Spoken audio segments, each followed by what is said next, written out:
Welcome to the Target Discovery Series.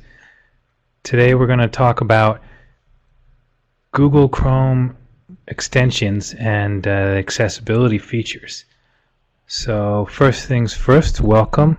For those of you attending the live recording, thank you for joining us today. You can be a part of history by using the Q&A area to submit any thoughts you might have that could possibly get answered or built in to the presentation, which will also be posted on our YouTube page and through the Target Discovery Series podcast. So we greatly appreciate you being here, being one of the first people to be a part of this session. For the rest of you listening later on, thank you for joining us once again for the Target Discovery Series. Today we're going to talk about something that is free, is amazingly powerful, and that a lot of people don't know about. And those are Google Chrome accessibility extensions. So first things first, on the screen we have the home page from the Chrome Web Store, which is the accessibility extensions.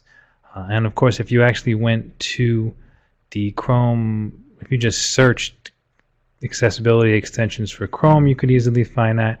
Or if you just went to the Chrome Web Store on their homepage, they do have a list, like categories of different types of extensions, and 4 or 5 sections down on the page are the accessibility extensions as well. So lots of ways to find it. If you can't, let me know. The Target Center will help you find it, but these are powerful extensions that are available to you. Now, Chrome. Chrome is something different to everybody. To a lot of us, it's the web browser we use instead of Internet Explorer or Microsoft Edge. Or maybe we used to use Firefox, but it's a much faster and more powerful web browser that we use. It also syncs your bookmarks and activities, etc., on multiple devices. It may be what you use on your smartphone or your tablet, as well as on your computer. And for others, they actually have a device called a Chromebook, which is an entire Chrome operating system for a lower cost solution for computers, which actually is very beneficial, especially to students with disabilities who need access to as much technology as possible at the lowest cost possible. So this is what the idea of Chrome is when we talk about it. In terms of these extensions, I'm going to be showing you them as you see them on the screen inside Chrome, and how they kind of get implemented.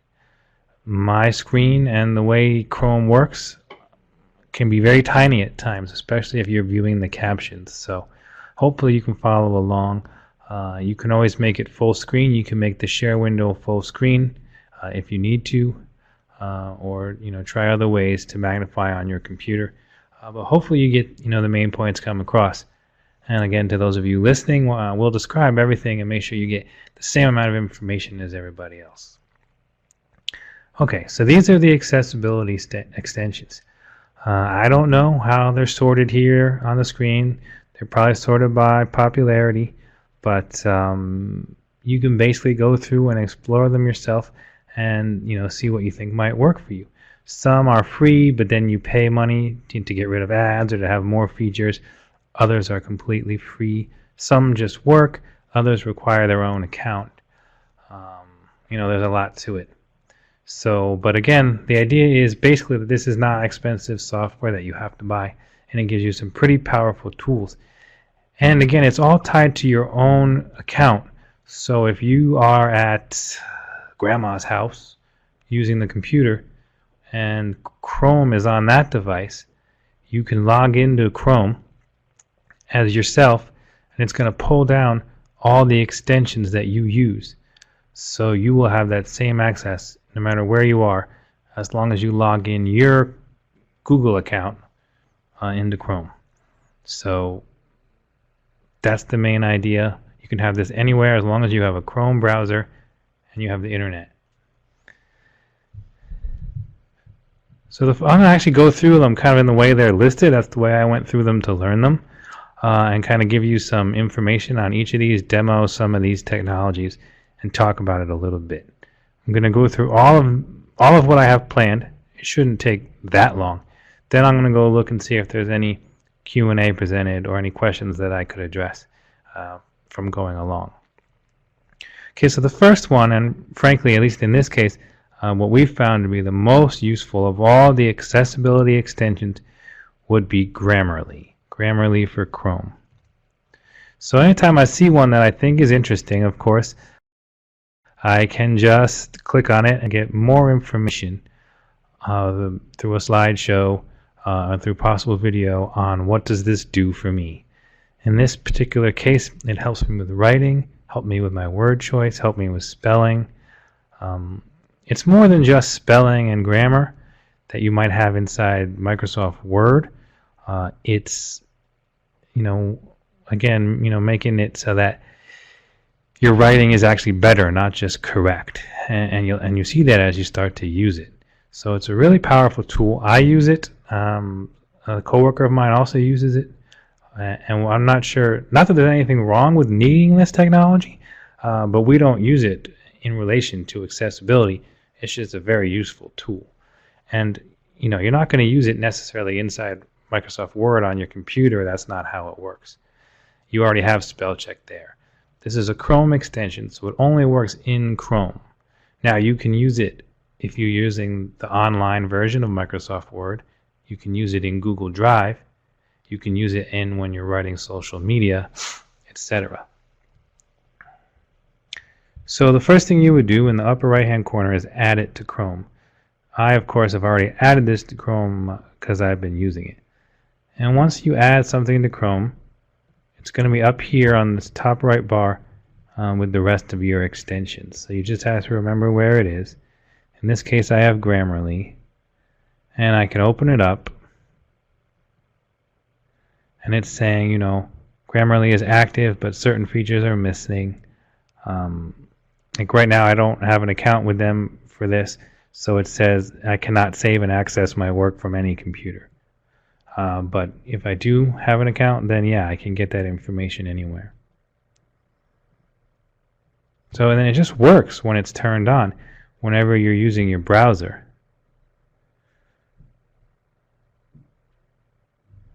So if I'm inside here, and I'm inside this, I'm going to go to another tab. And let's say I go to, well, I guess Google Docs would be a good example, but then, I don't know, it's not as different. So I'm going to go to Twitter. So I'm logged into the USDA Target Center Twitter site. And I'm just going to check one thing. Yep, it's coming through. Good. Okay, so I am in the Twitter site. And let's say I can be like, right now, like live during this webinar, I can be like, using Grammarly. And automatically it's underlined. And there's like the little red circle that shows up that I could click on, or I can just hover over the word. And right away it's telling me, well, Grammarly is not a real word, so you must mean the software, which would be capitalized, or it's giving me other options. So it helps me properly write Grammarly. And then I'll say during a live webinar. And of course, now, okay, I didn't spell webinar correctly, but it's not sure that's what I was trying to say, but at least I know, okay, let me retype that. And I can also go into Grammarly. Actually, I do have an account here, I guess. Go into Grammarly. I'll at least sign up here. Let's see what happens. If it really is as easy as they say, I don't remember this part. I have my own personal account. So I just want to see here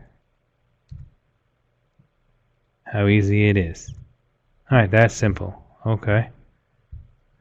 So now I can click on a green screen, and now I get into this this larger editor if I want. I could work right inside the application like Twitter, or I can open this screen, which gives me a little more information. I can decide, do I want help with style? Do I want help with punctuation?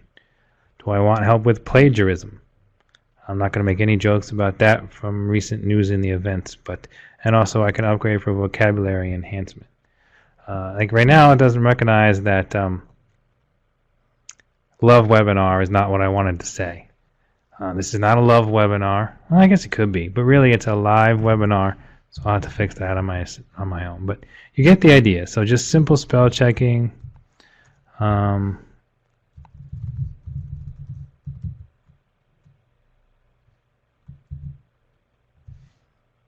then just kind of see what happened. Of course, in Twitter, there's sort of no grammar, very few grammar rules, but it does help you make sure you're writing correctly.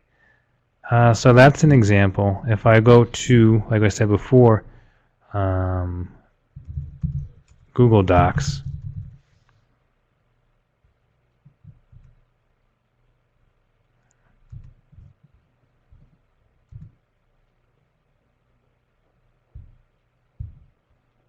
I guess I never logged in on this computer, so I start a new document in Google Docs here.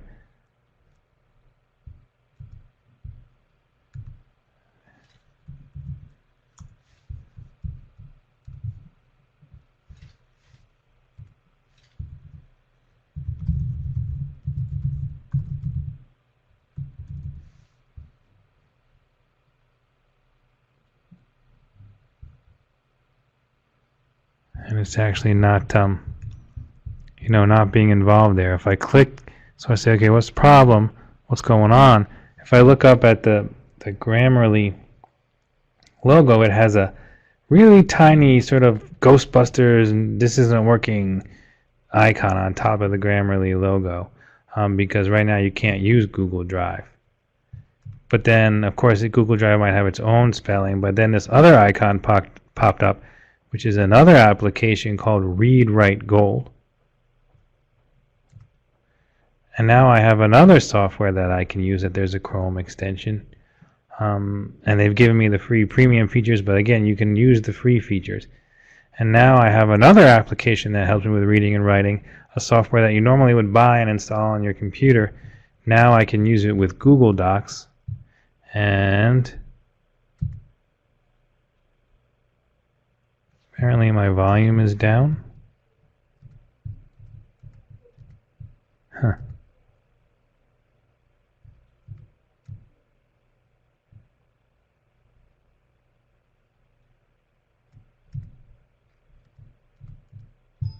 All right, let me try that again.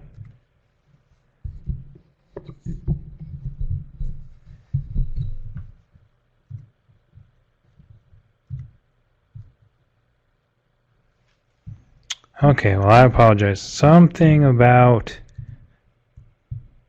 the webinar here is causing the audio not to go through, which is a shame, but it normally will read out loud to you the text that you have on your screen just by pressing the play button. You can also highlight things. You can also use a dictionary in Read Write Gold, get a picture dictionary to help you write.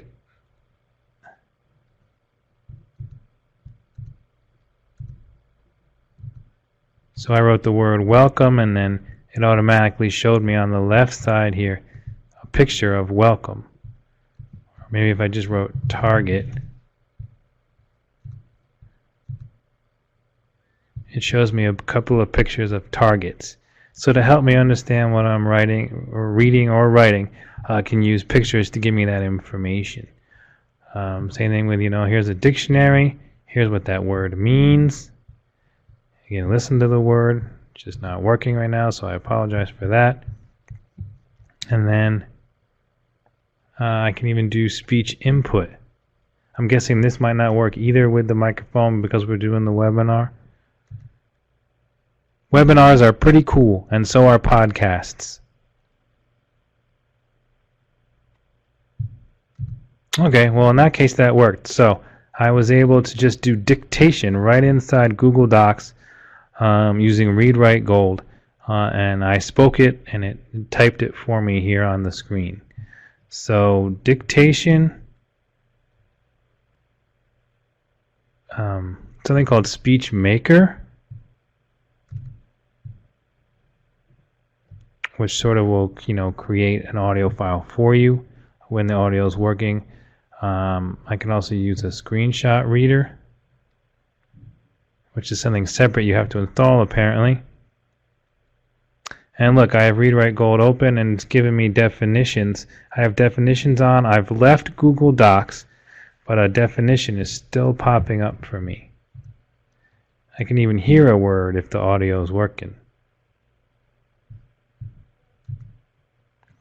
So when you're using Google Chrome extensions, not only does it work in certain applications, but it kind of applies throughout your web experience.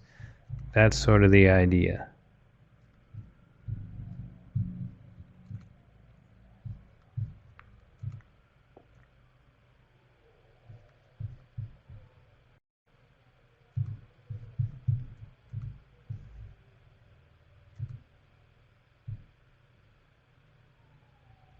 So a screenshot reader, well, this is a bad example, but if you had something that had text in it, but it was actually an image, you can just kind of take a picture of it, take a screenshot of it, and it'll read out loud to you.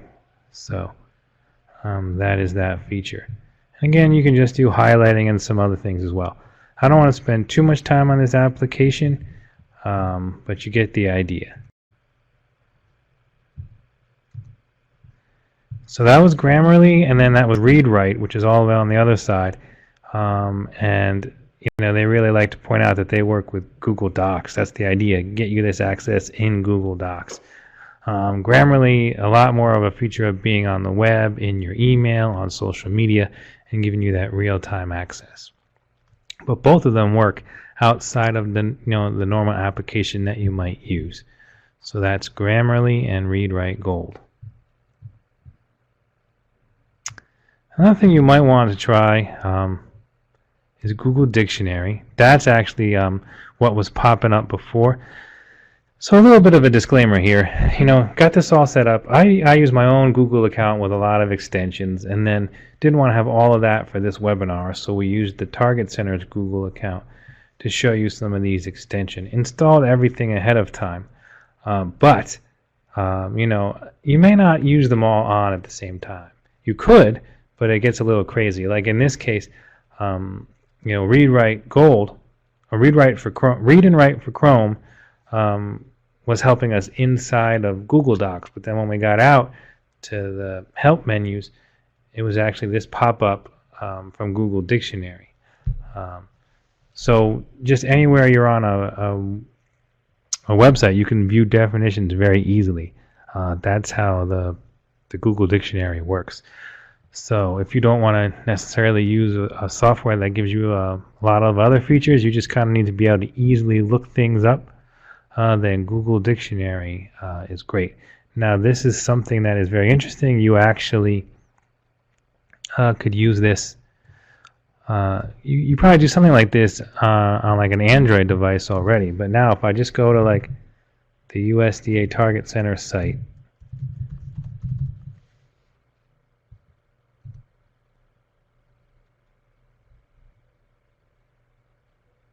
and when I go to the Target Center website, I might see a word on here that I want to know.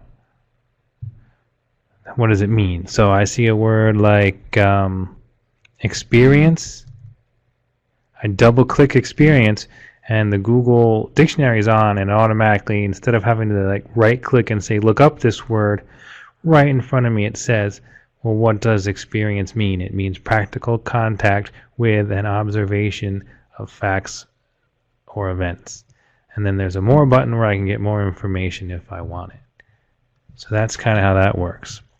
I wanted to zoom in here for a second because also on the screen, I'm not sure if you can see, there is a play button.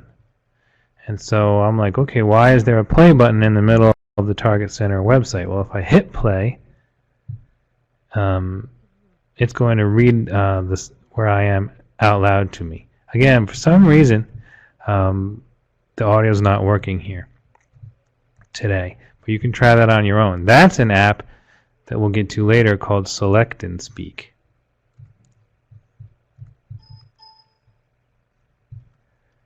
I'm really disappointed that the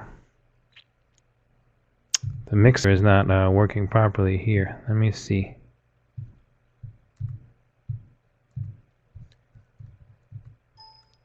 Try one more time.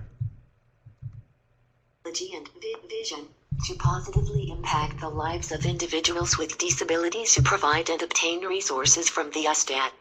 Mission: provide an integrative center for disability-related activities that enhances the department's employer of choice capability for individuals with disabilities. Okay, all right. So it does work. So I apologize for that technical issue there for a second, but hopefully you could hear there the computer reading out loud part of the Target Center web page because I used another application which is called Select and Speak. So you can use speech inside of Read Write Gold, or you can be on the web and use Select and Speak to have text read out loud to you. And if this is in, maybe for literacy support versus for someone who is blind, or maybe for low vision. Alright, so I'm glad that I saw that and that kind of came out. So we'll get back to that. That's a little later here, but I did want to bring that up. Another app that I don't use is called Turn Off the Lights for YouTube and Beyond. It's just supposed to help you with focus on like video content. It's kind of supposed to be just cool, but it's also been found to be beneficial for people who with certain learning disabilities needing to focus on training. There are whole sorts of applications that help you kind of get rid of clutter and focus, things like that. So we didn't go through all of them. Another one that I did install is called Hover Zoom. And this one allows you to see pictures somewhere that are maybe thumbnails and just hover over them and see them larger. Now, of course, it doesn't work here in Chrome, but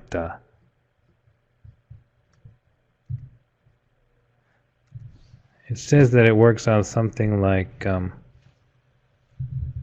Twitter again. I guess everybody really wants this little Twitter. So if I hover over the Target Center logo here on Twitter, it shows me a much larger version of that logo. If I'm scrolling through and I see somebody else's icon, it's really hard to see with low vision, just hover over it and I can see it larger. Same thing with photos that are in my feed. Just instantly, without having to do anything else, be able to get that larger. Now that's only for certain people. I'm not aware of a keyboard shortcut for that. So, keep that in mind. That's Hover Zoom. Another great tool, especially maybe if you have ADHD, other problems with distractions, it's called Stay Focused. And this is an app that once it's up in your tray here, you can open up. You just got to be able to find all your ones. There's so many of them.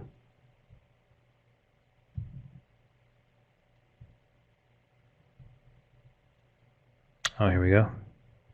So you be on a site and you can block that site so that you're not bothered by it anymore. So let's say you're going way too much to Twitter during the day. You're allowed to go there for work, but you still spend too much time there.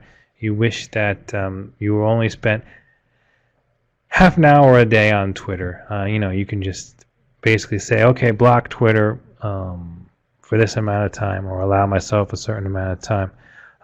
You can kind of get into the settings and to help yourself stay focused. Okay, a whole bunch of other apps for translation, for getting PDFs.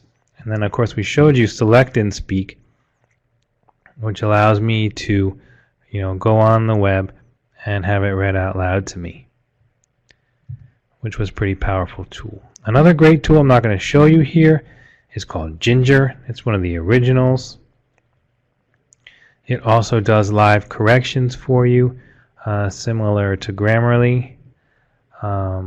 It probably gives you a little bit more than Grammarly maybe, but also not quite as fast. So really it's just a matter of, all right, what's my preference between these two? And you just kind of have to try them and see what works for you. Same thing with Hover Zoom Plus compared to Hover Zoom. I mean, two different apps that do pretty much the same thing. Here at the Target Center, we get a lot of questions about maintaining productivity in relation to disability, believe it or not. I mean, everybody wants to be more productive, but particularly individuals using certain software solutions or people that, for some people, switching between two windows that cover each other up on a computer would really be a distraction, whereas if they had both of them up at the same time very easily, then they could work for a while in dual monitor mode if they have two monitors, and then go back to maybe one for focus if they need to. So, but this dual-less application is very interesting. I don't want to show you it here because it'd just go nuts trying to do the webinar this way. But basically, if you try it yourself, on whatever one screen that you're on, it kind of acts like you have dual monitors, and whatever you're used to with that, and very easily resize things and move things to work as if you're on a dual monitor. Now again, these are things that you can do already on a Mac or on a Windows computer, not so much on Google Chromebooks, but the idea is just to make it very easy for you and do it right inside the browser, and have settings that you like, and take them anywhere. And log in at grandma's and have those same settings. So that's dual-less. Another good tool that they list here, and again, we have not installed this particular one because, for a variety of reasons, but it's called Ears. And the idea is anytime you have audio on the web, you can mess around with it. There are applications that you can download to do this, to make things, to improve the EQ of what you're listening to, including live audio, or a lot of software might have their own equalizers right inside of it. But it's a lot more granular control. It's not based on the application that you're in. It works anywhere. So if you know, for example, that certain frequencies work better for your hearing, you set that up, you get that into this program, then it doesn't matter. You don't have to figure it out in Spotify when you're listening to music, in another application when you're listening to podcasts like SoundCloud. You just go ahead and you know how your ears can hear best, and you have that setting. So that's Ears. Again, lots of reading and writing and zooming options for you, depending on what you're on or you're trying to do. I think that is all of the main ones. There was two more I wanted to show you here. And of course, there are other ways. There are other tools that are Chrome extensions that Google may not say, hey, this is accessibility feature, but to you it really is. Certain things like notifications, task management, might also be an option to you. So this other one is great. It's called BriefTube, and I've added it to Chrome, and it allows you to take a very long-winded video and be able to get a summary of it, so you can learn from it better. Maybe some people would even say you don't have to watch the whole video. I don't know about that, but I did want to show this to you. So again, it's a matter of finding the icon in the top corner here. Alright, that's where it is. Okay, so I'm going to go to the Target Center YouTube page.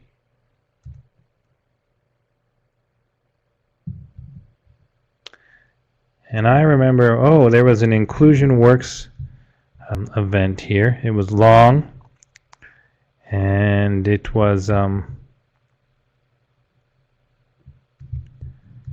hard to keep up with everything. It's an hour and 19 minutes, but it's a nice video and it's captioned. So automatically, right with BriefTube on, up in the right-hand corner now, it is actually going through this hour and 19-minute video, and it is trying to, create for me an outline and give me sort of text insight and help me understand the page. And when it's done, the outline is going to show up here, right inside the YouTube browser. Now that being said, it takes a while. It's not instant.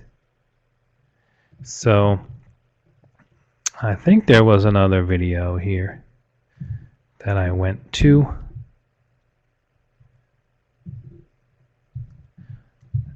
On the target YouTube page where we actually kind of saw this happen here, this deaf culture one. See if that worked. Nope. I guess I didn't stay with it long enough. So I recommend that you find a long video, possibly one on the Target Center website, that is a good quality and it has captions, and see how BriefTube can make that outline for you. Let's see if I can find one of their examples. That'll be better to show you, because I don't know if the one I'm doing right now is going to be done in time. So that's called BriefTube. If I just go to watch a demo. Great, so it has the video on the left side about mathematics, and on the right side it shows you how it breaks it down. So it breaks it down with images, as it has sections, and then it gives you the text inside each of them. And actually the images it pulls are from Wikipedia related to the subject. So it's to help you know, okay, what is each section and what are the words there, and help you break it down. So that kind of shows you the end results. Yeah, it's saying for my Target Center video here that life is too short, or it's not. No, life is too short. No, video is too short, or it's not in the required format. But if I click, they do show me one that is correct. Yeah, now I see on the right side, it's showing me how the videos should work. So you kind of have to go into their settings and get an understanding of exactly what will work in terms of videos, what's the length need to be, how does it gain that information, and then try out BriefTube. So it worked for a Target Center video yesterday. I'm not sure what the issue was. I'll probably try one more in the background while we move forward here with this the rest of this Discovery series, because it would be nice to see it sort of pop up. We had an Android Nougat accessibility one. See if that works at all. Alright, so that's BriefTube. The other one I wanted to show you is Alpha Text.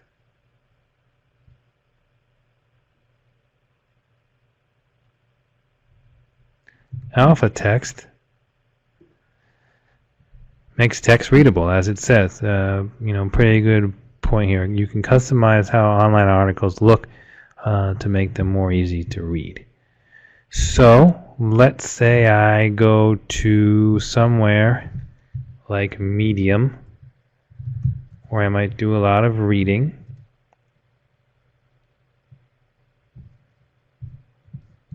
And find an article that's not too controversial or related to the government or the president. I guess I shouldn't have gone to Medium. But surely somewhere here there should be something. Let's go to technology. Here we go. An article about designing robots. That's perfect and appropriate, not controversial. And now I can use this other application, Alpha Text. So I turn it on, and I have I want a certain font size. I really read Helvetica best, and there's a certain height that I read better. So I set that, and I can save profiles, and then everywhere I go, it's going to have the font and the spacing that works for me to help me read. So just a very simple tool. Instead of using the settings on your whole computer, you can kind of just inside Chrome change things how you need them. So that's alpha text. Finally, last but not least, flow paper. Flow paper is going to get you the ability to read PDFs and really help those who are visually impaired and blind. I've added that to Chrome as well. Now, I have to tell you, I have tried all of these for demo purposes except for FlexPaper, so this will be a first time for me and for you with FlexPaper. And I gotta just kind of find something here. In PDF, I guess that's the question. I guess that's what I should have, I thought, okay, we'll run through this for the first time together to see what it's like. But now I'm realizing that I should have, at least had a PDF ready. Alright. Well, this is probably illegal or something, these PDFs, but I'm going to take one anyway. Here's one on model rail. That can't be too controversial. I'm going to download model rail. Oh, yeah, apparently that's not a good option for me. Alright, let's see if Target Center has any PDFs on our website.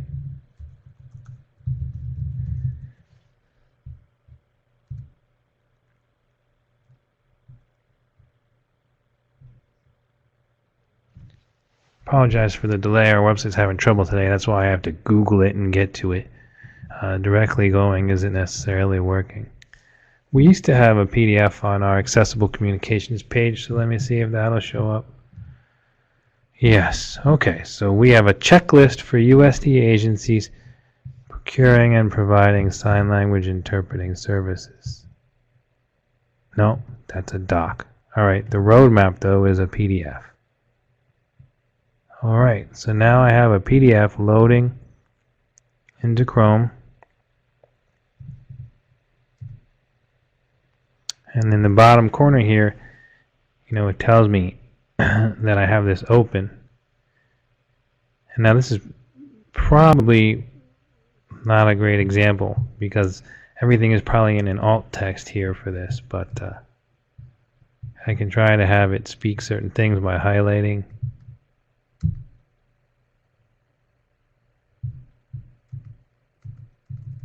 Yeah, it doesn't seem to be liking this particular PDF.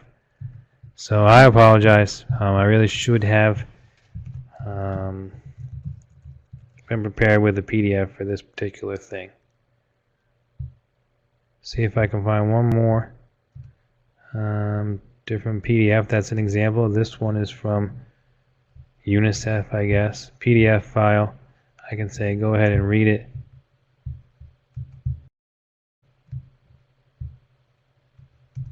Zoom in, easily using this tool versus having to use the basic zoom inside of it, and I can speak, but apparently not.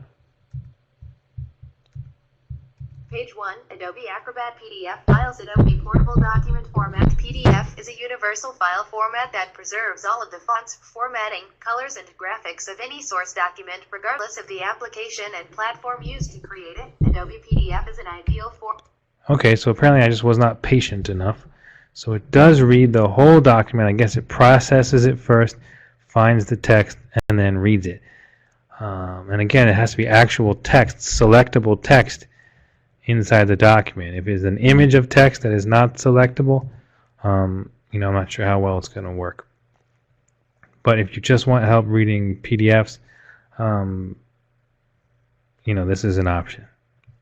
But as I said, with complete honesty, this was the first I ever used this one. I just kind of marked it as one I found this morning, that I thought would be interesting to end with, but did not get a chance to test.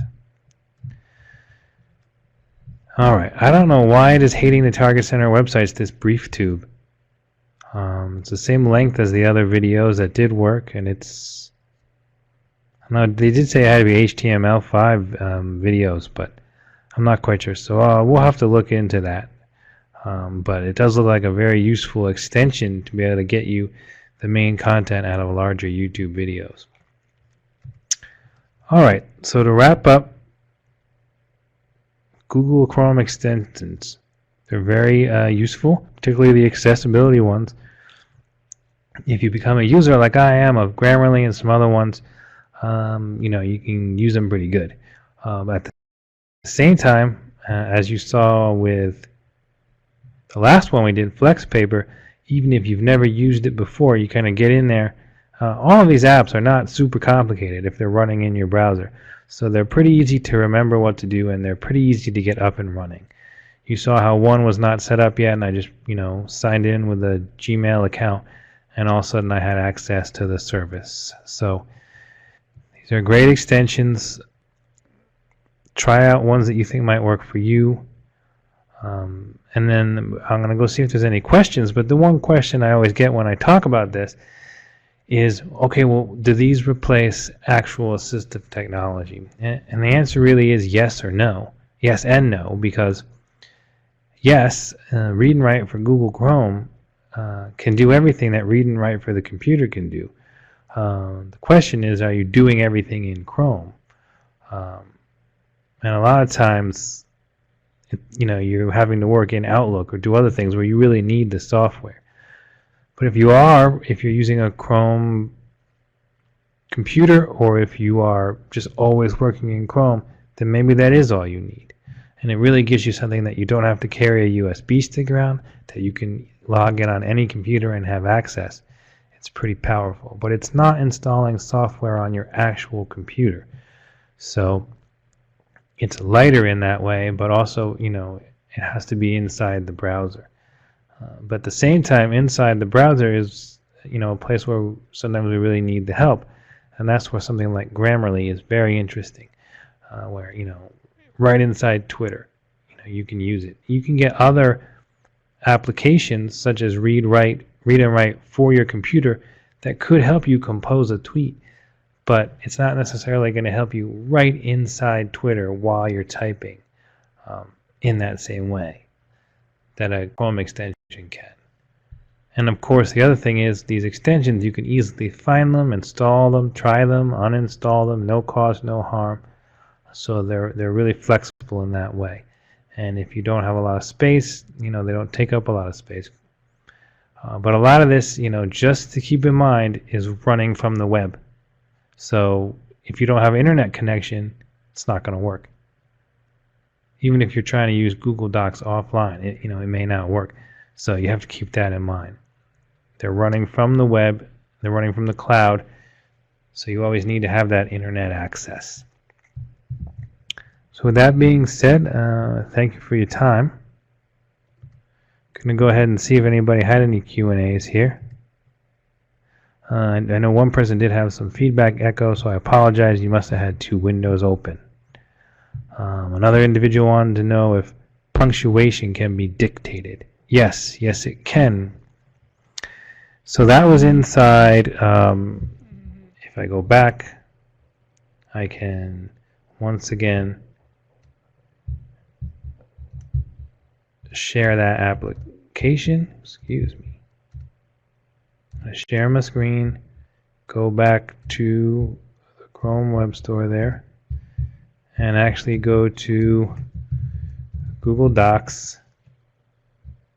And I believe that was read and write.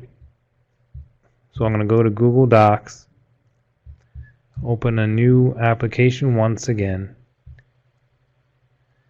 and I'm working inside Google Docs.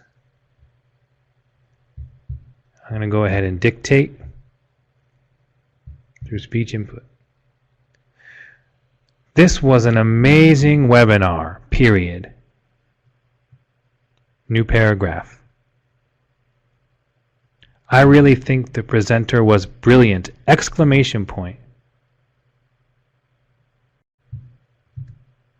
So yes, I can dictate. I can do a lot of the stuff you might associate with Dragon, naturally speaking, other dictation tools, where I can, move around, add punctuation, space between lines, a lot of features of the dictation.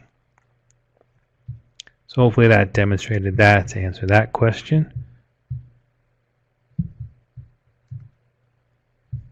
Let's see.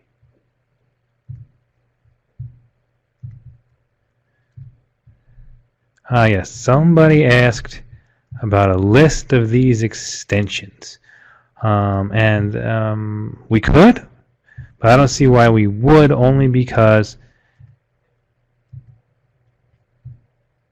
the web store, has them all under accessibility extensions. So just to show you, instead of having to remember the long URL, if you just go to the Chrome web store and you scroll down, you have getting started, you have new updates, capture your screen, and then one of the categories right here, keep going, is accessibility extensions. And then I just clicked on that, and then I have the list of all accessibility extensions considered by Google to be in that category. If we find this continues to grow, and there's really a big difference between what's worth having and what's not, then we would consider on our website having extensions and apps listed on our website. But right now, it's more out of, here's what there is, and look it up through Chrome Store.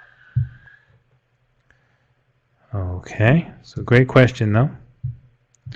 Another one person wanted to know if these applications are approved for use on a certain USDA network. That's a good question. And I probably should have started with that. Use these applications at your own risk. Target Center cannot be blamed for whatever happens to you. It's up to everyone's individual situation at their agency. What I can tell you is that if you have Google Chrome, you can install extensions. And these things right now are not limited for your use. So if you were concerned that it's allowing you to do it, but that would be wrong, then I would encourage that you contact your IT department and say, I know that we're allowed to use Chrome. Are we allowed to use Chrome extensions? What are the rules with that? Worst case scenario, I think that they would make you, say, why do you want to install this extension? What benefit would it have? And if it's for assistive technology, for disability, we can always get involved and tell them why we think it's beneficial as well. That being said, we are on the USDA network, and we are able to do the extensions. So, but there are times that Target Center is allowed to do things for accessibility learning purposes that others may not be. So again, ask your own IT department.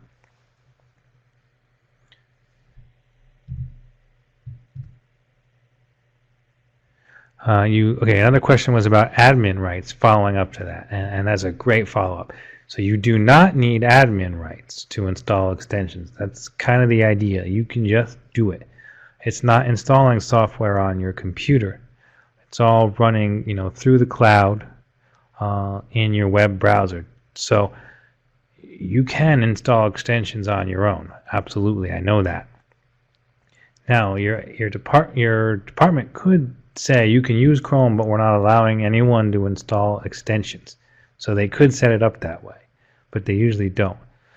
Instead, they're going to block certain traffic. So let's say you install some sort of, it's almost March, like an NCAA tournament extension, and they were blocking anything to do with the NCAA tournament on your computer, that extension would still get blocked.